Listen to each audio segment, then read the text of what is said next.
Hey mga brods, meron nga po tayong 3-team trade na niluluto ng Meralco, Ginebra at SMB. Unahin muna natin ito pong sa SMB. Yes, gusto kasing makakuha naman ng SMB sa Meralco Bolts talaga ay ito nga daw pong si Chris Newsome. Yes mga kabrods. At alam din naman natin, ito pong Meralco nasa pang 8 ngayon na standing. 3-5 ang kanilang standing mga kabrods sa 8 games na yon. Ito pong si Newsome ay nag-average ng 15 points per game, 3 rebounds per game, and 4 assists per game. Not bad na sa 8 games na ito ni Chris Newsome dahil alam din naman natin na ito talaga yung go-to guy ng Meralco. Pero ito kasi sa SMB mga kabrods, na niluluto nilang 3-team trade, ito talaga yung pinaka-focus nila eh. Ito pong si Chris Newsome, ito pong 6'2" point guard na ito. Mga kabrods ito pong 3-team trade na ito ay ayon sa mga reports and rumors natin.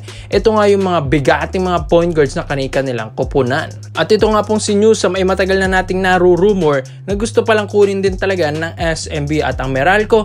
Syempre papayag lang ito kapag ito ay maayos ang offer ng SMC Group. Well, maayos din naman ito pong magiging offer ng Ginebra dito. Pero unahin natin si Chris Newsome to SMB.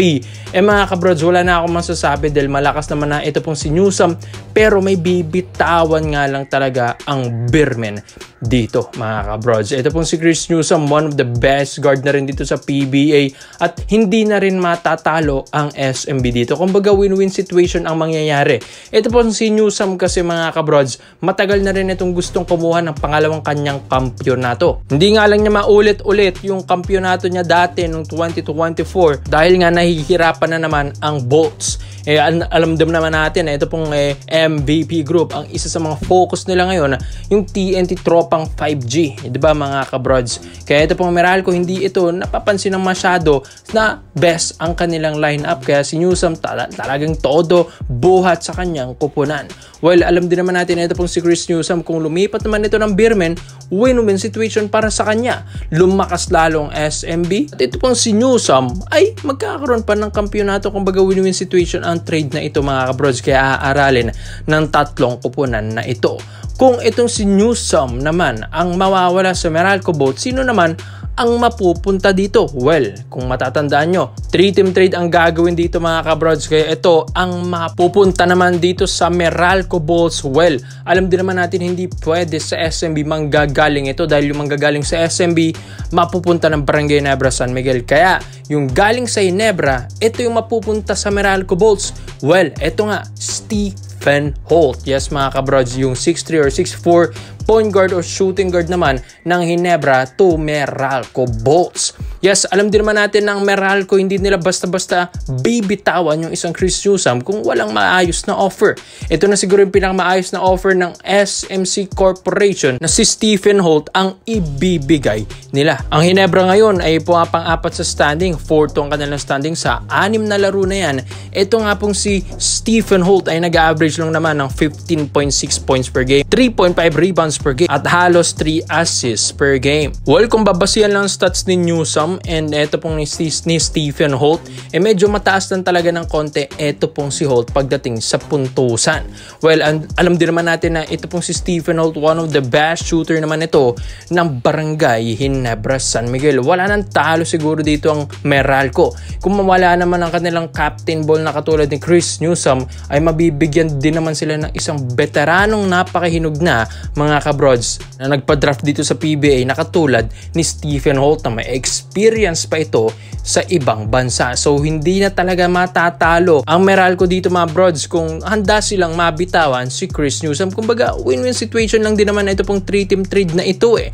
So ito nga pong si Stephen Holt, matutulungan niya talaga rin ang Meralco, hindi lang naman pagdating sa point guard position dahil may mga ilang magagaling na nga rin na point guard dyan sa Meralco. Kaya ang isa sa mga hinahanap talaga nila yung mga sharpshooter.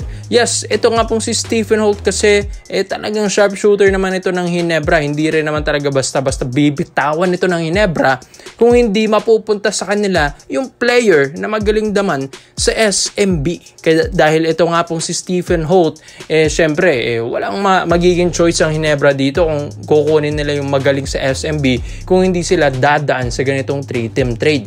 Kaya kailangan nilang bitawan yung isa sa mga best player nila para nga matuloy ito pong 3-team trade na blockbuster na mga one of the best point guard na rin dito sa PBA. Kaya nga ito pong si Stephen Holt, malaking tulong din naman ito sa Meralco Bulls mga kabrods. Kaya ito, imagine niyo si Stephen Holt nagsusuot na ng Meralco jersey. So mga kabrods, win-win situation lang din naman ito. Yes, business is business lang ito.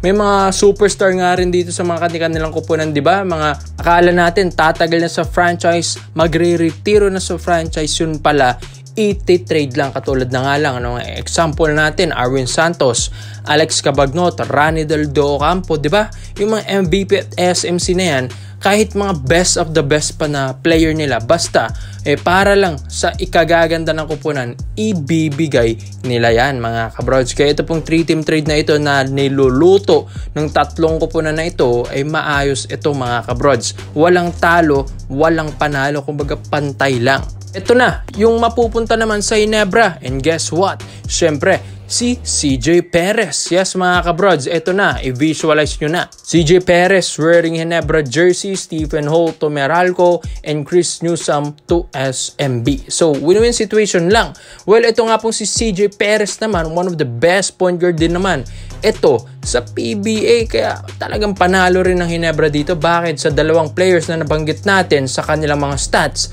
na halos 15 points per game lang ang kanilang mga puntusan sa 6 to 8 games nila, while ito pong si CJ Perez ay uma-average lang naman ng 23 points per game, 5 rebounds per game, and 4.57 assists per game. So kung i-compare mo dun sa dalawang stats na nabanggit natin kay na Holt and Chris Newsome, ay walang-wala dito sa puntusan ni CJ Perez. At isa pa dyan ay pumapakatlo lang naman sa standing ito pong SMB dahil sa kanya 5 tong standing sa 7 laro na yan, ay uma-average lang ng 23 points per game ito pong si CJ Perez. Kaya ang panalo rin dito mga kabrods kahit papanong Ginebra, pero hindi na rin talo ang SMB dahil syempre Chris Newsome ba naman ang mapupunta sa kanila, isang leader, isang scorer rin. Siguro nga kung si Newsome mapupunta dyan, baka ganito rin ang i-average na katulad ni CJ Perez. Pero itong Ginebra ay mas fit nga daw kasi si CJ Perez sa kanila.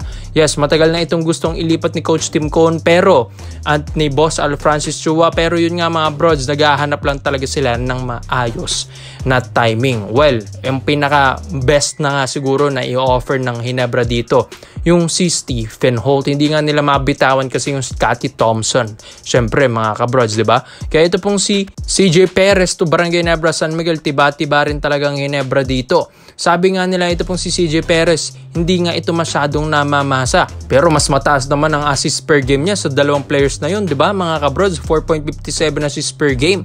So mataas na yan para kay CJ Perez, which is talagang malakas lang at maayos ang mga stats na binibigay ni Perez ngayong season mga kabrods. Pero may mga ibang season naman na mataas yung Newsome, mataas yung Holt, kaya win-win situation lang ito pong tatlong koponan na ito. Kaya mga kabrods, sa 3-team trade na ito, CJ Perez to Ginebra, Holt to Meralco, at Newsome to SMB, sa tingin nyo, sino ang yamado at sinong dehado? O sa tingin nyo mga brods, patas lang para matuloy na ang trade na ito. Kaya komento mo lang po dito mga brods, at isa-isa natin yan. Salamat po sa panonood mga brods.